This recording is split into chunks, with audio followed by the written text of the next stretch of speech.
Oi, turma! Dando continuidade aqui ao estudo dos protocolos de aplicação, hoje vamos dar início ao estudo do protocolo DNS. Então, vamos começar aqui com uma problematização. Imagine que você está no seu computador querendo acessar alguns sites, mas você não sabe o nome desses sites, né? Você precisaria de saber os endereços IP desse site. Então, se você for acessar o site UFRN, você teria que saber ou digitar esse número aí, 177.20.144.66. Se fosse o Google, seria 172.217.29.228.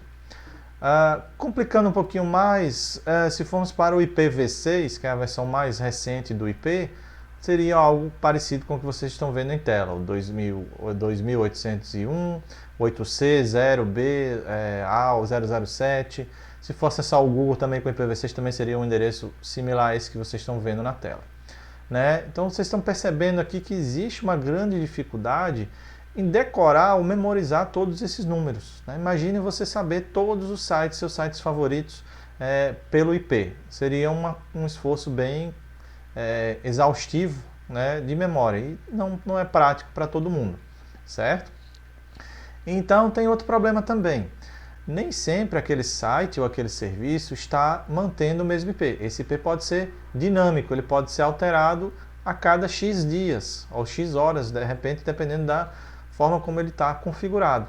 Então seria um outro esforço adicional, quando você fosse naquele site que o IP mudou, você já teria que saber qual é o novo IP e achar uma forma de descobrir esse endereço, né? O que não é uma tarefa muito trivial.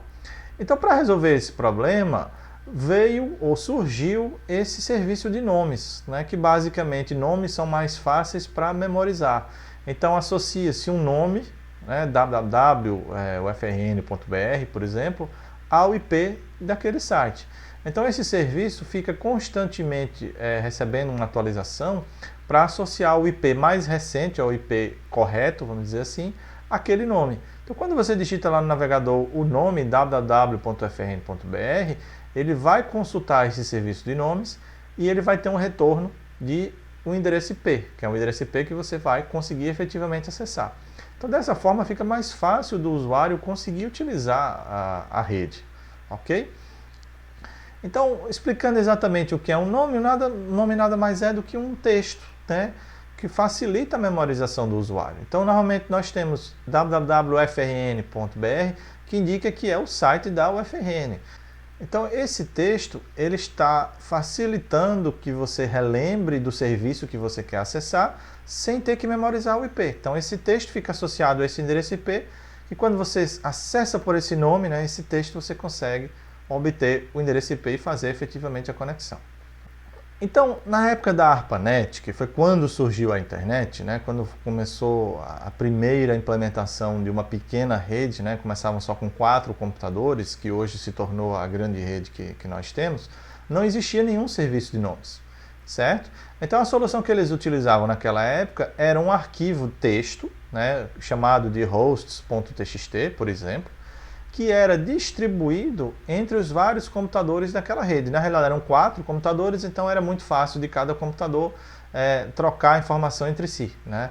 Hoje, considerando a escalabilidade da internet, a quantidade de equipamentos que nós temos conectados à rede, é inviável esse tipo de solução, ok? Então, esse arquivo de hosts, ele é parecido com o que vocês estão vendo aqui neste quadro, em que vão aparecer aqui os endereços IP, ok? E do lado direito os nomes associados a eles. Então, quando você quisesse acessar, por exemplo, o site da empresa, www.empresa.com.br, você estaria sendo redirecionado ou apontado para este IP aqui, 200.155.23.13, certo? Então, cada computador naquela rede lá da ARPANET recebia esse arquivo atualizado e assim eles conseguiam acessar uns aos outros e outros serviços que cada um estivesse rodando. Só que, entretanto, como a rede, a ARPANET especificamente, ela foi crescendo, ela foi interligando várias universidades, principalmente lá nos Estados Unidos, e depois das universidades se expandiu para o acesso comercial, em que as várias residências começaram a fazer parte da internet, rapidamente chegamos à ordem de milhares de computadores dentro da rede. Então essa solução acabou não sendo eficiente. E aí foi criado um serviço de nomes, que é o que a gente conhece como DNS, né? Que seria o Sistema de Nomes de Domínio. Ele está definido nessas duas RFCs, que podem ser livremente consultadas. E esse serviço, basicamente, ele provê uma forma distribuída de você conseguir resolver nomes. Então existem vários serviços de DNS espalhados pelo mundo, espalhados em várias redes, e você consulta localmente ou no âmbito dessa rede que você esteja associada essa informação. Então o DNS, né, o protocolo, ele nada mais é do que um serviço de nomes hierárquico, ou seja, existe uma árvore hierárquica desde vamos dizer assim, o servidor raiz até os servidores responsáveis por menores grupos, né, de nomes. Esses grupos de nomes, na realidade, a gente chama de zonas de DNS, que a gente já vai falar um pouquinho adiante o que são essas zonas. E cada grupo desses traz as informações dos nomes e os IPs, os respectivos IPs. Então, quando um usuário ele vai lá no navegador, por exemplo, e digita na barra de endereços aquele nome que ele quer acessar, a primeiríssima coisa que o navegador vai ter que fazer é enviar uma solicitação ao servidor DNS para que ele resolva aquele nome e retorne um endereço IP. Okay? Então aqui neste exemplo nós temos este endereço que foi digitado no navegador, que seria o robert.cs.washington.edu. Então aqui temos representado como o cliente. Ele manda o pedido para o servidor de nomes local.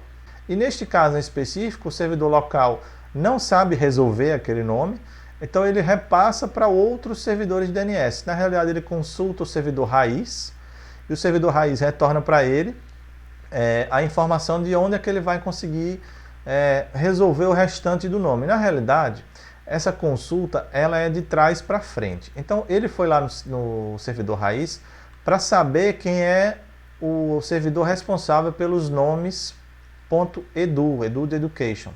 Então ele consultou o servidor raiz, o raiz disse, não, o servidor .edu é o servidor tal. Então, nesse momento, o servidor local vai consultar o servidor edu, pedindo para ele resolver quem é o responsável pelo nome Washington, né? Então seria Washington.edu. Então o edu vai responder dizendo que o Washington é o servidor tal.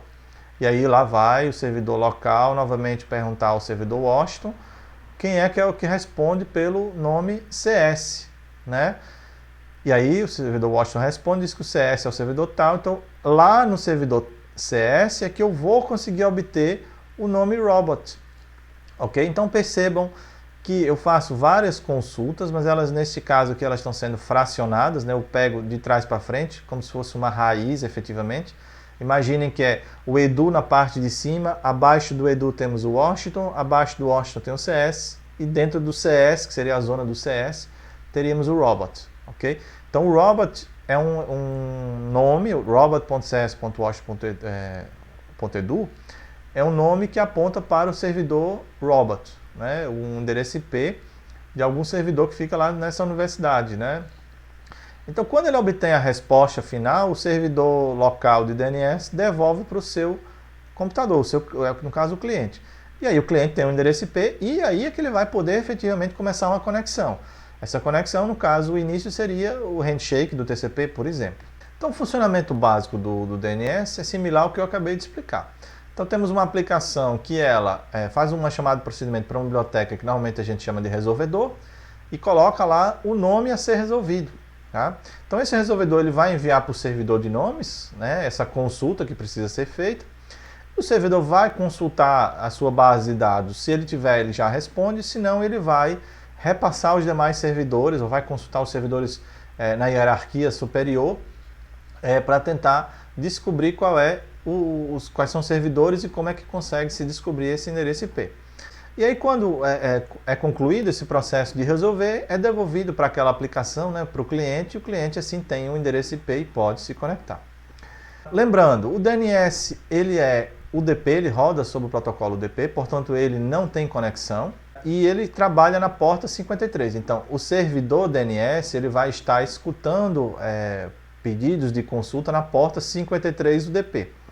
Entretanto, quando você faz um pedido, né, de resolução, a gente normalmente utiliza portas altas. O que é isso? O cliente ele vai utilizar uma porta alta para enviar para o servidor na 53 e o servidor vai responder a essa porta que foi criada. É o mesmo princípio lá dos sockets, né? Em que é gerada uma porta pelo sistema operacional, uma porta alta, para se conectar ao serviço. Então vamos agora ver a questão da hierarquia nos serviços DNS. Então na realidade nós temos um servidor raiz, em que basicamente seria como o próprio nome diz, onde seriam feitas as principais consultas para tentar descobrir o nome num sentido reverso, conforme eu mostrei agora há pouco. Então esse servidor raiz, ele vai estar interligado aos demais servidores que respondem por parte dos nomes. Então, por exemplo, nós temos aqui um servidor que está vinculado ao raiz que responde pelos nomes edu. Temos um outro aqui que responde pelos nomes .com.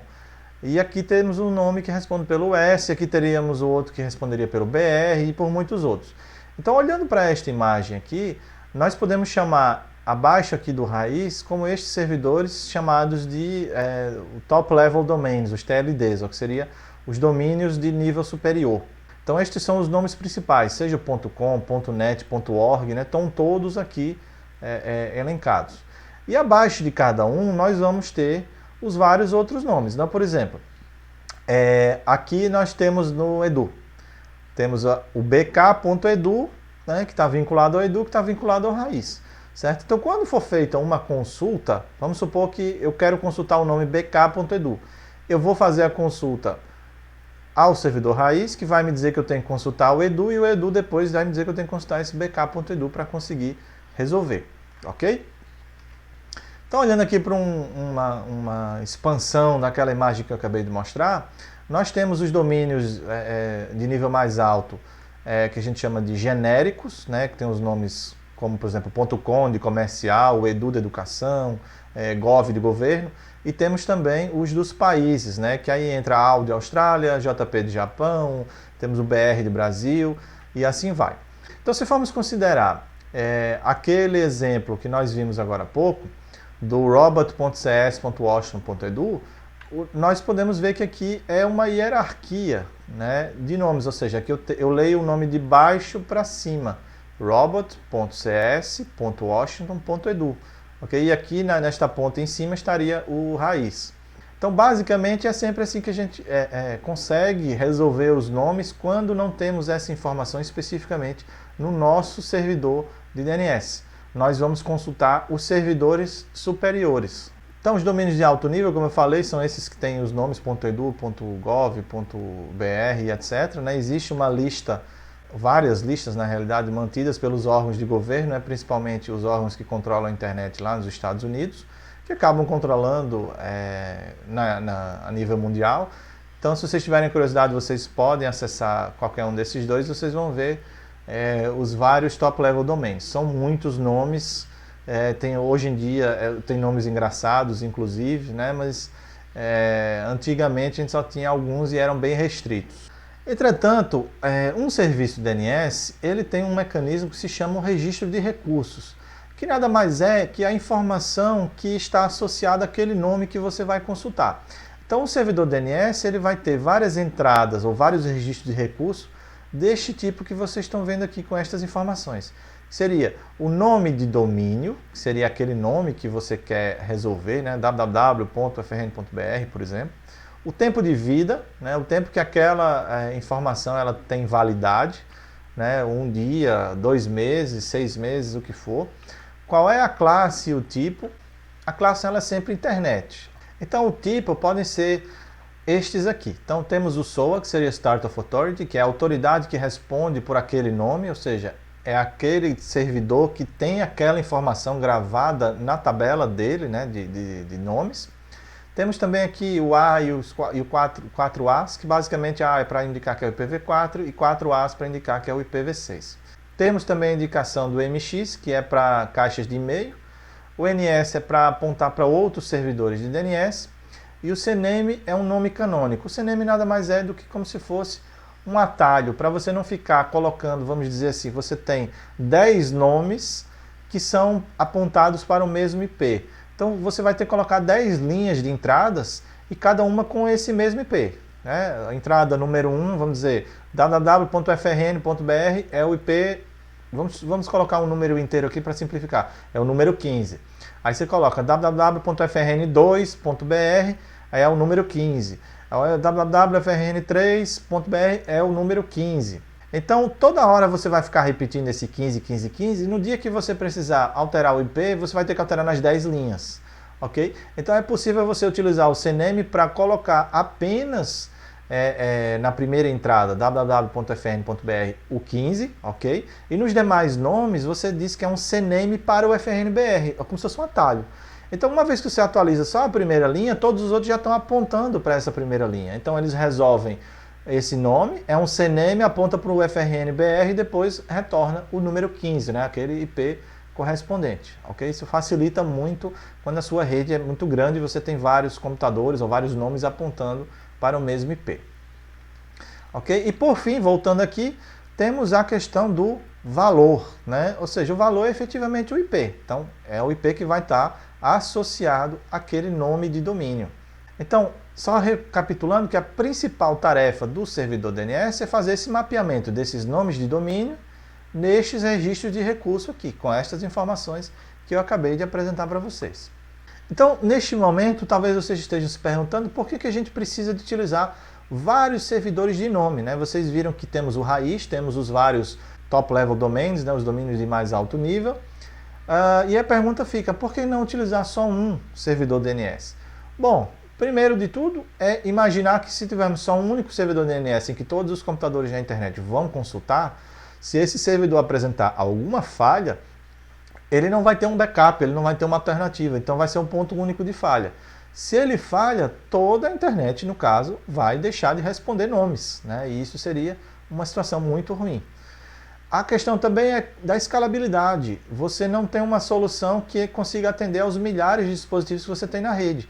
Não é uma solução escalável. Então, recordem que há uma limitação de quantidade de portas que você pode abrir para se conectar a um socket. Então, imaginem a quantidade de requisições que um único servidor não receberia. Então, ele não conseguiria atender a todos ao mesmo tempo. E também a questão da sobrecarga, da alta dependência, que acaba inviabilizando essa solução. O servidor teria que ser um supercomputador e, mesmo assim, não haveria uma garantia de que ele ia conseguir atender todas essas requisições ao mesmo tempo. Então, a solução que foi feita é justamente dividir, né, em vários servidores, em vários grupos ou zonas, como eu falei, de forma que não sejam sobrepostas, né? Então, como eu tinha comentado com vocês, nós vamos ter aqui no top level domain do .com, por exemplo, todos os nomes associados a ele. Então, teríamos o .com, aqui embaixo teríamos Cisco, Amazon, qualquer outro nome, e abaixo de cada um deles teríamos os vários servidores. Então, para simplificar um pouco essa explicação, vamos aqui no quadro branco para tentar entender. Então, vamos olhar um exemplo prático do nosso dia a dia. Vamos olhar o DCA. Então, nós vamos ter aqui o servidor raiz, eu vou representar por este R. Este R vai ter associado a ele o .com, ok? Vai ter associado a ele o .net, por exemplo, e muitos outros. E aqui vamos ter o nosso .br, ok? Então a gente vai tentar acessar o endereço do DCA, que é www.frn.br. Então aqui embaixo do BR, nós vamos ter o .com, vamos ter o .gov, vamos ter muitos outros, mas eu agora vou resumir aqui com o FRN, porque o FRN ela não utiliza .com, ok, nem .br. Na realidade, ela é o FRN BR. Então, ela está diretamente ligada ao top level domain, né, o domínio de alto nível do BR, ok? Então, na leitura que vai ser feita é o frn.br. E aqui abaixo do FRN nós vamos ter o nome www desculpem a letra, porque com o mouse é muito ruim de escrever, mas eu creio que esteja entendível. Abaixo do www vamos ter outros nomes, como os departamentos, né? Por exemplo, o CT, né? O Centro de Tecnologia. E vamos ter aqui também o nosso DCA, como exemplo. E abaixo do DCA, nós podemos ter, eu vou colocar só 2 aqui, nós podemos ter quantos nomes a gente desejar. No caso, a gente vai ter o www, e podemos ter aqui o nome do servidor do DCA, que é o DaVinci. Né? Eu não vou conseguir encaixar aqui, mas vai dar para entender. Ok? Então percebam que esta é uma pequena árvore, né, do DNS, puxando aqui para o lado do DCA. Então, quando eu acesso www, aqui ó, www.dca.frn.br, né, percebam que esta é a hierarquia de consulta. Tá? Então, lá no DCA, eu tenho um servidor de DNS, que ele é responsável pelo que a gente chama da zona do DCA. Na UFRN nós também temos, neste caso aqui, uma zona que é a zona da UFRN, que é, no caso, os servidores que estão associados diretamente ao UFRN respondem por ela. Aqui eu não coloquei, mas ele abraçaria também o DCA, ok? Mas por uma questão didática eu acho que fica mais claro assim. E o BR é a mesma coisa, também teria a zona relacionado br.com, ou então a zona br.gov, e assim vai, né? Acaba sendo o mais alto, acaba abraçando todos abaixo dele, né? Na questão hierárquica, né? Então seria formando as várias zonas. E aí qualquer servidor que você for consultar, servidor de DNS, seja em qual parte do mundo você esteja, se ele não souber resolver esse nome, ele vai consultar o raiz. E aí o raiz vai dizer, não, opa, esse nome está lá no BR, então vou consultar o BR. O BR vai dizer, não, mas você tem que consultar o FRN, aí você consulta o FRN. O FRN diz, não, você tem que consultar o DCA, aí você consulta o DCA. E o DCA, então, ele sabe, claro, aqui como é que resolve o DaVinci. Por quê? Porque está lá na tabela de DNS, no registro de recursos dele, a informação para este nome aqui. E aí, quando ele responde, é entregue, né, para o seu servidor DNS, como eu disse, em qualquer lugar do mundo, e aí você consegue pegar o IP e acessar essa máquina aqui. Então, a questão das zonas, elas funcionam mais ou menos dessa forma que eu apresentei agora no quadro branco. Mas, entretanto, existem 2 tipos de consultas, né, que eu deixo aqui essa pergunta, como é que funcionam essas consultas. Nós temos a consulta recursiva e a consulta interativa. Então, a primeira consulta é a recursiva. O cliente ele solicita ao servidor DNS qual é o nome que ele quer resolver, mas neste caso, o servidor de nomes ele vai consultar o servidor raiz, mas vai ser o servidor raiz que vai consultar os demais servidores abaixo dele, na hierarquia. Né? Então ele vai consultar os domínios de mais alto nível, neste exemplo aqui é o .edu. Aí o .edu vai indicar que ele vai consultar, no caso, o servidor que responde pela UMES, né? Que é o endereço aqui que ele está querendo resolver.